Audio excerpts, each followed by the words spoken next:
राज्यातल्या सरकारी निमसरकारी कर्मचारी आणि शिक्षक शिक्षकेतर कर्मचारी यांची पदं कंत्राटी पद्धतीने भरण्याचा आणि 9 कंपन्यांना कंत्राट देण्याचा जो शासन निर्णय घेतला होता तो स्वतः माननीय उपमुख्यमंत्री देवेंद्र फडणवीस साहेब यांनी रद्द केल्याचं घोषित केलं। तथापि त्यानंतरही मागच्या दाराने बाह्य यंत्रणेमार्फत पदं भरण्याचं काम सरकारकडनं चालू आहे। कस्तुरबा केंद्र सरकारच्या योजनेनुसार कस्तुरबा गांधी बालिका विद्यालयामध्ये अशा पद्धतीने शिक्षक आणि शिक्षकेतर कर्मचारी यांची बाह्य यंत्रणेमार्फत भरती सुरू आहे आणि कुठेही समान काम समान वेतनाचं अनुपालन होत नाही। वर्षानुवर्ष ते लोक काम करतायत, त्यांना कायम केलं जात नाही। गेले 14 वर्ष ती मंडळी काम करतायत, म्हणजे त्यांनी आंदोलनही केलं, त्यांना कायम केलं गेलं पाहिजे।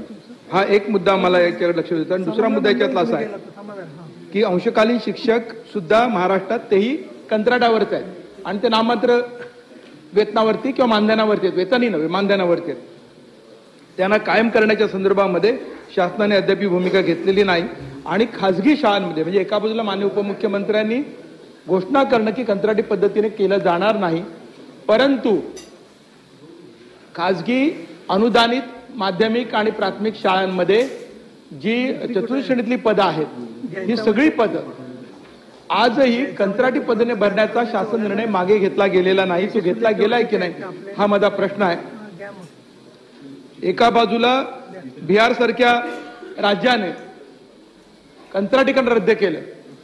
सभापती महोदया, बिहारमध्ये शिक्षकांची आणि शिक्षकेतर कर्मचाऱ्यांची 1,20,000 पदं भरली गेली।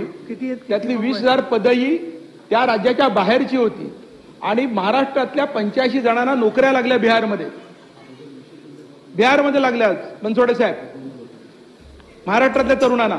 आणि आपली एकही भरती सुरू झाली नाही आणि आपण कंत्राटी पद्धत चालू ठेवली आहे। यदि बिहार कर सकता है तो महाराष्ट्र क्यों नहीं कर सकता?